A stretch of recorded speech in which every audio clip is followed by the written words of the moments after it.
এই দুনিয়াতে সবচাইতে সুখী কারা? ইহুদি নাসারারা, খ্রিস্টানেরা। এদের কোনো কিছুর অভাব নাই, টাকা পয়সা, বাড়ি গাড়ি, ধন সম্পদ। বেদুইনদের কোনো কিছুর অভাব আছে? অভাব আমাদের, ঠিক কিনা বলেন? চ্যানেলটি সাবস্ক্রাইব করে আমাদের সঙ্গেই থাকুন। আল্লাহ যাকে, তার যেই বান্দাকে যত বেশি নিকটবর্তী করতে চান, ভালোবাসতে চান, তার থেকে আল্লাহ তাআলা বেশি কুরবানি নেন, তাকে আল্লাহ তাআলা বেশি পরীক্ষা করেন। দেখবেন যারা মুমিন, যারা মুসলমান, তাদের বিপদ আপদের শেষ নাই। এই দুনিয়াতে সবচাইতে সুখী কারা?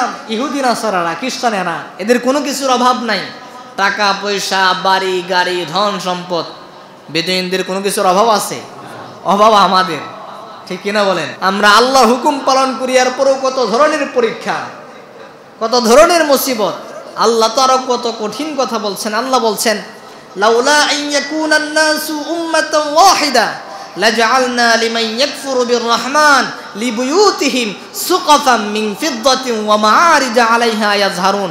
যদি মুসলমানেরা কাফের হওয়ার সম্ভাবনা না থাকতো, ভালো করে খেয়াল করে শুনেন, যদি মুসলমানেরা ইসলাম ধর্ম ছাইরা দিয়া অন্য ধর্ম অনুসরণ করার সম্ভাবনা না থাকতো, তাহলে আমি আল্লাহ কি করতাম? শোনো, লাজআলনা লিমান ইয়াকফুরু বিররহমানি লিবুয়ুতিহিম সুকফাম মিন ফিদ্দাতিন ওয়া মাআরিজ আলাইহা ইয়াজহারুন। আমি আল্লাহ কাফেরদের বাড়ি ঘর, ছাদ, সিঁড়ি স্বর্ণ মুদ্রা দিয়ে বানাই দিতাম। কি দিয়ে বানাই দিত? স্বর্ণ মুদ্রা দিয়া আমি আল্লাহ তাআলা কাফেরদের বাড়ি ঘর, ছাদ, সিঁড়ি বানাই দিতাম, যদি মুসলমানরা হিন্দু হওয়ার সম্ভাবনা না থাকতো, ইহুদি হওয়ার সম্ভাবনা না থাকতো। এই সম্ভাবনা আছে দেখে এদেরকে আমি দান করি নাই, কারণ কাফেরদেরকে আমি আল্লাহ দুনিয়া দান করেছি, এদের জন্য আখিরাতে কিছুই নাই।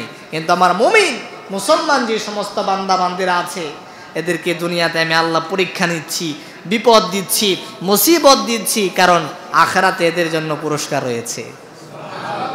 এই জন্য আমাদেরকে আল্লাহ তাআলা পরীক্ষা করেন, মুসিবত দেন, আল্লাহ বান্দার ভালো চান বলে দেন। দেখবেন যখন নাকি মুসিবত আসতেই থাকে, বিভিন্ন ধরনের পেরেশানি আসতেই থাকে, তখন বান্দা আল্লাহকে স্মরণ করে, ঠিক কিনা বলেন?